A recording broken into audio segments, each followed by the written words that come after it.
Merci. S'il vous plaît, s'il vous plaît.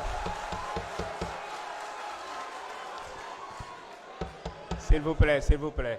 Merci, Monsieur le Président de l'Assemblée nationale. Vous me permettrez, comme j'ai 20 minutes, je ne pense pas que je vais épuiser les 20 minutes, mais je vais terminer sur les réponses que j'étais en train d'apporter lorsque le temps précédent s'était écoulé, relativement toujours à la campagne agricole. Parce que souvent, une certaine opposition essaie de se greffer à toutes les causes pour en faire des causes politiciennes. Aujourd'hui, tantôt c'est les étudiants ou c'est le monde rural. Je me suis rendu effectivement dans le monde rural en tant que Premier ministre. Je ne pense pas que sous vos régimes, les premiers ministres l'auraient fait. J'ai pris contact directement avec le monde paysan, que je connais très bien. Je me suis solidarisé et je me suis expliqué. Nous avons hérité d'un pays qui est ce qu'il est, mais des efforts substantiels ont été faits. Li ci gën a gàtt rek mooy tey boo demee ci kaw gi amul fenn fooy dem ba ñu joytu ci wàllu jiw bi wala engrais gi. Donc, et ça nous a valu quoi? Une production record de 900 000 tonnes. Parce que su ñuy wax affaire commercialisation aussi nañ ko rapporter ak masse bi nga xam ne moom la ñu produire cette année, qui est une production exceptionnelle. Les équipes du docteur Mabouba Diagne ak Alpha ont fait un travail exceptionnel. te muy nag des statistiques avérées du ñu daan gonfler rek naan on a fait 1 million de tonnes ak nangam en passant 2017 la ñu promettroon d'ailleurs autosuffisance en riz dans la vallée et ailleurs. Donc du travail concret a été fait. soo amee nag lu toll noonu ci production l'écoulement mënul jàllee au même rythme que soo produire 400 000 tonnes ou 250 000 tonnes ou 500 000 tonnes. muy premier élément. wax naa ko fi ñu toll tembe dans le nord pratiquement gerte gi jeex na. Dans le centre am na encore quelques poches. wax nañu fii léegi les centres les points de collecte. bi ma demee ci àll bi maa njëkk a interpellé monsieur le ministre du commerce ci les points de collecte. am na quelques problèmes bu amee dañ naan am na. volet commercialisation bi am na ay problèmes yoo xam ne am naa njort ni année prochaine dootul am. année bi ñu jiitu suñu première campagne production bi ci boppam moo amoon problème tey waxatuñu production ba ci les produits horticoles tey dañuy dem ba dañuy obligé tëj marché bi pomme de terre beeg soble beeg macha allah.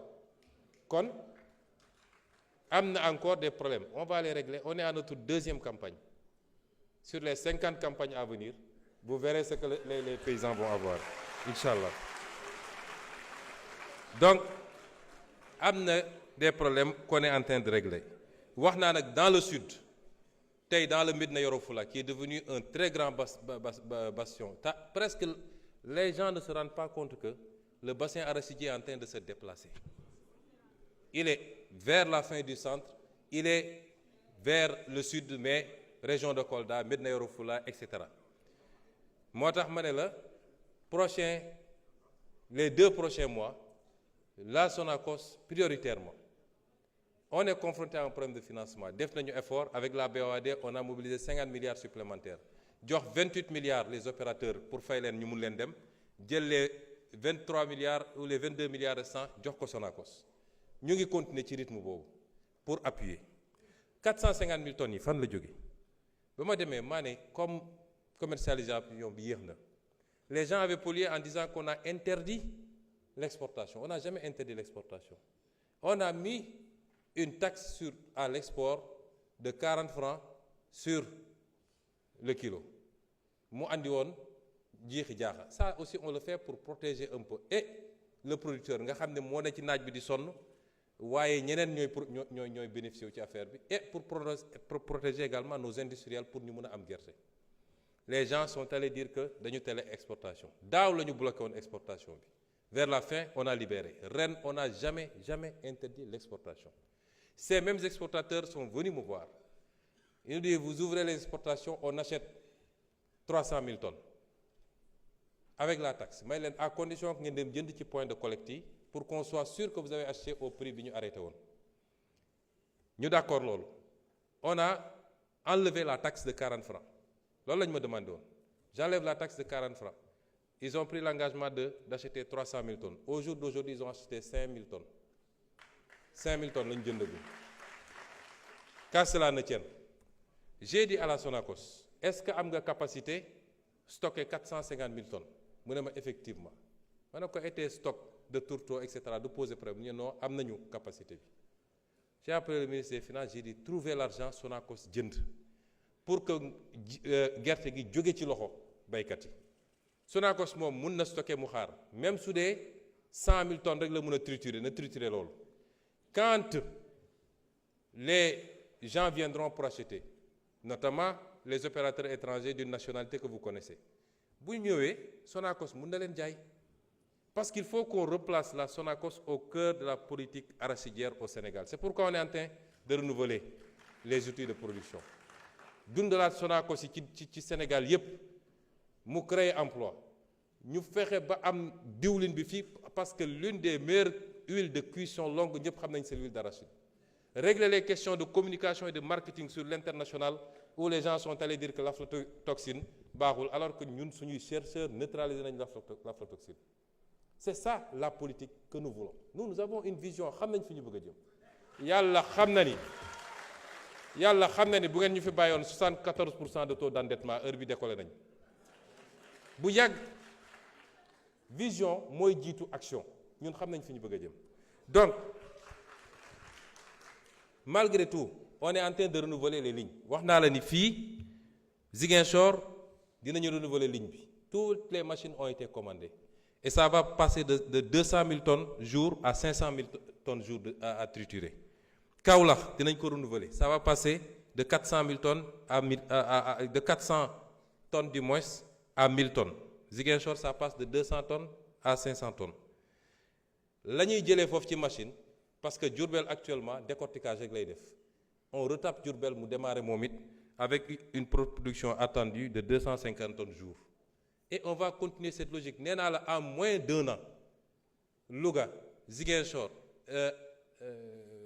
Kaolack yow yëpp arrêté woon na bu yàgg 2 ans ngeen tëj ko en moins d'1 an démarré nañ ko tey mi ngi trituré nga jël dinañu tabax aussi on va construire un centre à Médina Yoro Foulah boo xam ne comme c'est devenu un grand bastion foofu nañ fa mën a triturer defar gerte gi également kon ñun xam nañ fi ñu jëm mais nous avons décidé d'impulser la nouvelle politique agricole j'ai réuni les équipes liggéey na ak ñoom ministre de l'agriculture ministre du commerce ministre des finances ministre de l'économie sur les questions de financement la subvention les subventions le foncier parce que si on ne fait pas de réforme foncière ça va être très difficile d'avoir une agriculture mënuma ko développer parce que li ma dese bëriwul la Sonacos en tant que pilier industriel mais les privés également les COPEOL ak yooyu y en a à boire et à manger ak les phosphates engrais et c'est pourquoi bokk na ci suñuy xeex yu rëy ma wax ko fii et je veux que les Sénégalais le comprennent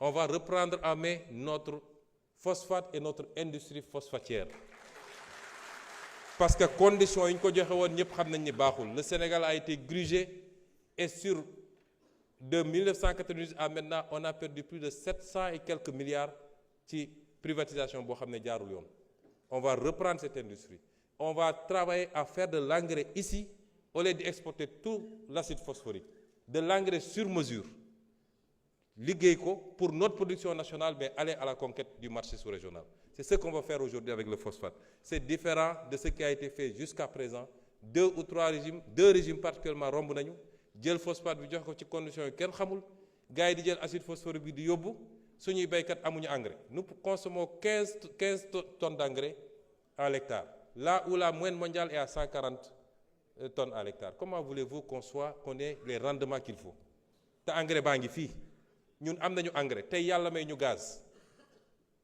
bi ma demee visiter OCP ils m'ont dit yéen da ngeen am lu ñu amul ñun phosphate rek la ñu am yéen am ngeen phosphate am gaz ba ci batterie électrique yi nga xam ne ñetti composantes ñoo koy def yéen am ngeen ñaari am ngeen phosphate am ngeen gaz on a une vision xam nañ fi ñu bëgg a jëm et ça patriotisme souveraineté moo koy lam nee naa la bu ngeen ñu fi bàyyi waloon 80% sax baax na commercialisation marketing bi les infrastructures et le partenariat donc foofu xam nañ fi ñu bëgg a jëm laaj nañu fii léegi madame Aïssata Tall Sall honorable député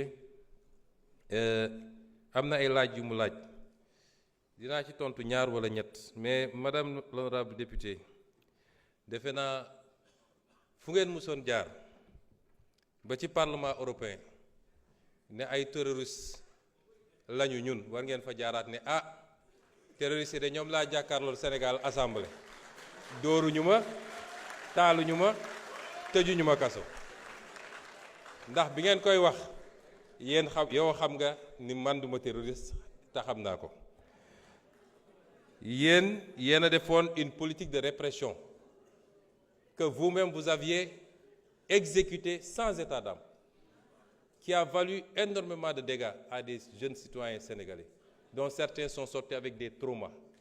Aujourd'hui, si vous vous érigez en chantre de défense de je ne sais quelle cause, je crois que démb soriwul monde rural bi ngay défendre wax naa la une déclinaison une vision am na lu ñu ciy liggéey nous sommes très proches de ce monde rural.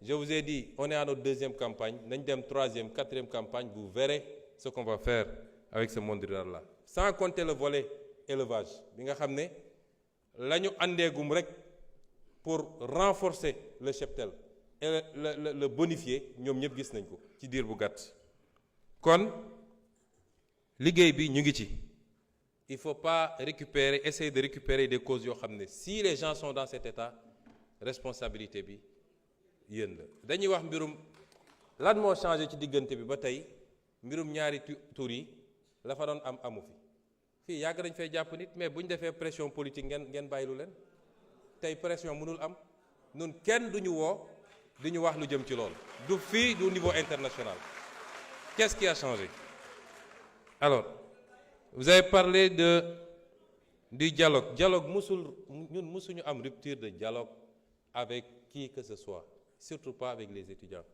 dialogue yaa ngi am ministre baa ngi convoqué mi ngi recevoir mi ngi wax nee nga dañu ubbiwaat université bi mais xanaa da nga liiroon communiqué bi université bi ubbi nañ ko ba je comprends pas assemblée de l'université nee ñu ubbi nañu université bi kon kay y a pas de problème étudiants yi bëgg a jàng wax naa ko léegi les conditions seront totalement réunies pour que étudiants yi dem jàng dans la sérénité et c'est l'appel que je relance et c'est un appel du grand frère pour ne pas dire du papa ndax man école publique bu yàqoo ma yàqule keroog dama génn gis sama doom ci kër ma ne ko looy def fii mu ne ma non dañoo grève quoi ma ne ko ban grève mu ne ma solidarité ak université ma ne ko yow léegi sa baay ngay xeexal doo dem jàngi kon ñun amuñu benn intérêt école bi yàqu benn intérêt le débat sur les rappels ou pas le problème de l'université est un problème structurel il faut ñu d'accord ni université il faut ñu réformer ko il faut ñu stabiliser ko yàgg naa am 94 vous étiez avec le régime socialiste xam nga fi mbir ni jaar ba ñu stabiliser cursus bi après première alternance mbir mu yàquwaat di yàqu ba egsi fii buñ ko bàyyee nii université ci boppam moo dul amati Sénégal il faut qu'on fasse les réformes qu'il faut sans brutalité dans le dialogue et les échanges li am ñëpp am nañ ci responsabilité yéen a fi tëj université bi 1 an loolu dafa impacté ba léegi 1 an yéen a ko tëj université bi ñu war a def ay rattrapage mbir mi Covid bi njëkk na fi ñëw andi problème ba ci les enseignants loolu yëpp dinañ ci waxtaan parce que bu waxtaanee yéen étudiants yi dañ la naan ñun dañuy jàng waaye du ñu am encadreur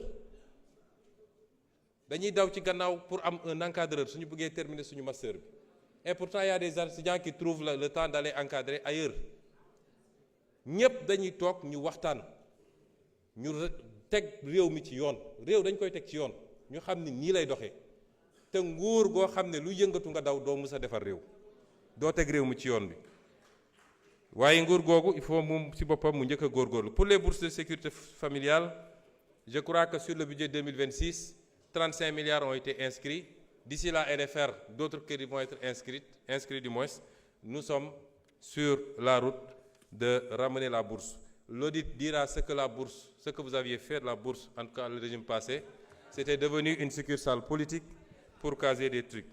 Pour conclure, Monsieur le Président, je voudrais lancer un appel au peuple sénégalais. Nous sommes dans un monde à la croisée de chamboulements majeurs. yàgg naa leen wax li borom xam-xam yi ci science politique di wax le piège de Thucydide mooy àdduna day dox étape bu nekk am ay changement tey am na ay blocs yuy constitué wu am puissance bu mag ba fi newoon te àdduna tey dooleem wàññeeku beneen puissance di jóg ànd ak blocam loolu foo ko mus a gis dafa ànd ak ay heure dafa ànd ak ay chamboulement ci wàllu économie ci wàllu sécurité ak ci yeneen wàll ñun Afrique lan lañ ci war a jëlee réflexion stratégique bi foofu la war a nekk les débats inutiles yi ñuy téye fii suba ba ngoon jot am diw andil Masamba nekkul nit ñi newuñu ci foofu àdduna dépassé na foofu et c'est ce message que je veux lancer aux Sénégalais et aux Africains. L'Afrique n'a pas besoin qu'on l'asphyxie par la dette injuste et odieuse. Elle a besoin de croissance pour tirer le monde parce que le seul îlot de croissance dans ce monde-là, c'est l'Afrique. Amul fenen. C'est l'Afrique où tout est à construire.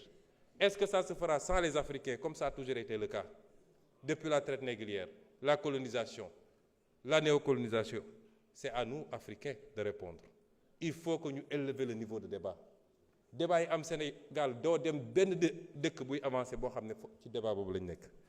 Il faut aujourd'hui qu'on sache que l'Afrique n'a pas besoin de ça, de cette dette odieuse. J'ai eu à recevoir à Addis Abeba l'éminent économiste américain, le professeur Jeffrey Sachs. En l'écoutant, je me suis entendu parler, je me suis entendu écrire. Telle était forte notre convergence de vues. Et voilà ce qu'il disait en substance, et il me permettra de le citer. Ce qui intéresse le FMI, ce n'est pas votre développement. Ce qui intéresse le FMI, c'est que vous restiez pauvre et sage.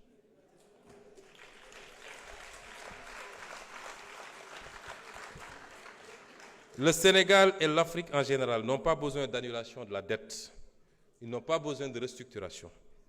Ils ont besoin de marge de manœuvre. Les créanciers doivent vous accorder un répit de 20 à 30 ans pendant lesquels vous ne vous préoccuperez pas du service de la dette.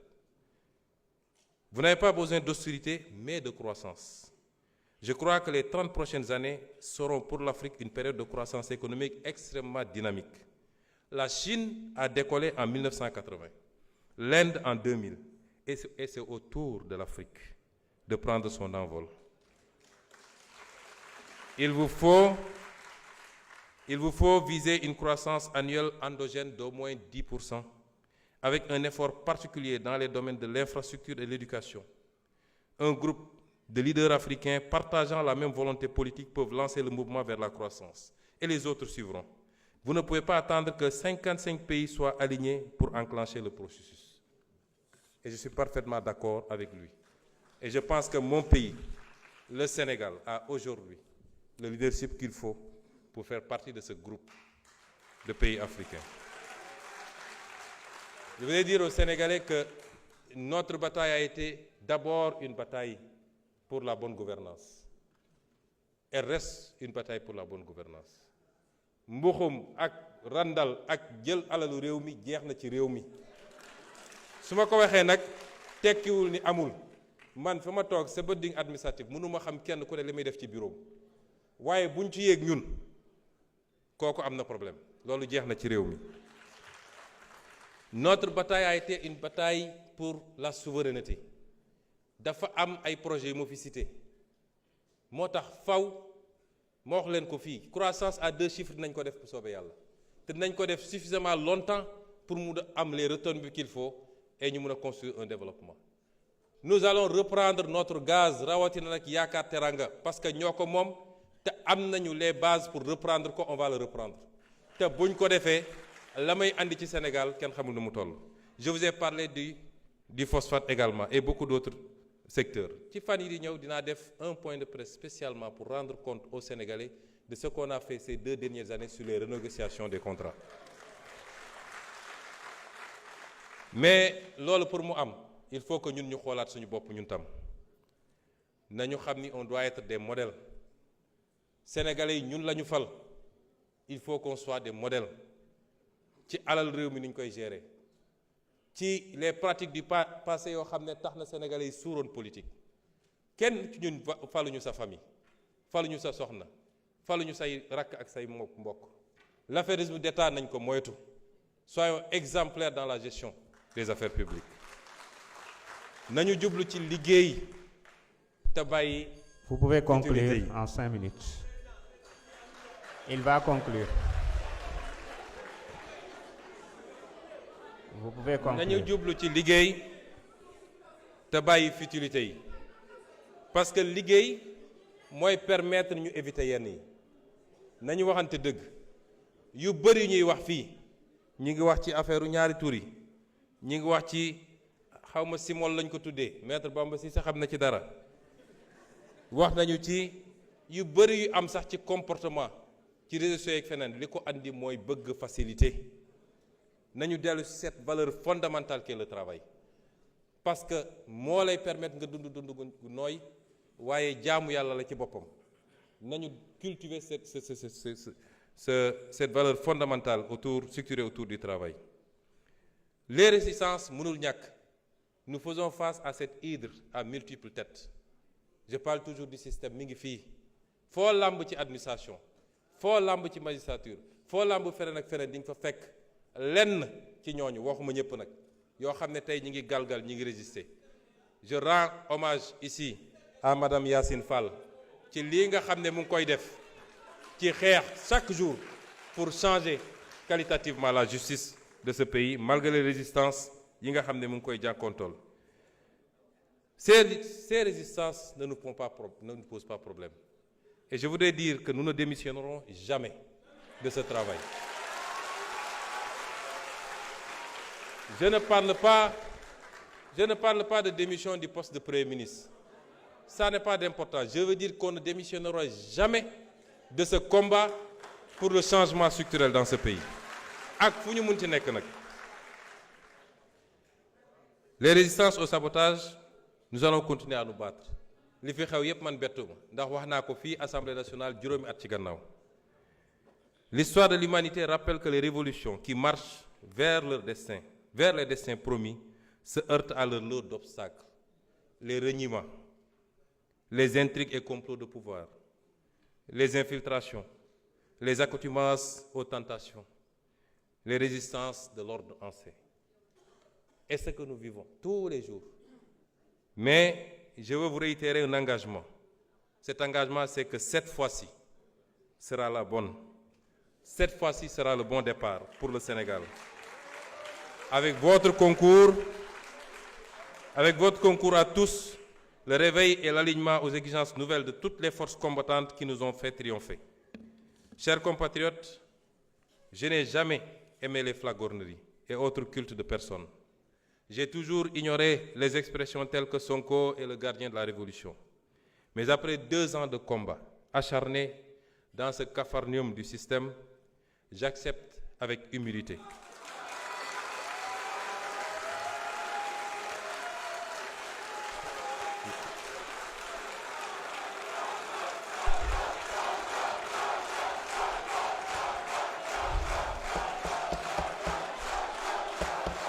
Regardez le temps. Vous êtes en train de lui grignoter des minutes, hein?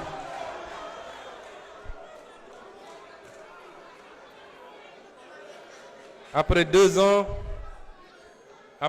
de combat acharné dans ce capharnaüm systémique, j'accepte avec humilité. Oui, je suis le gardien de cette révolution.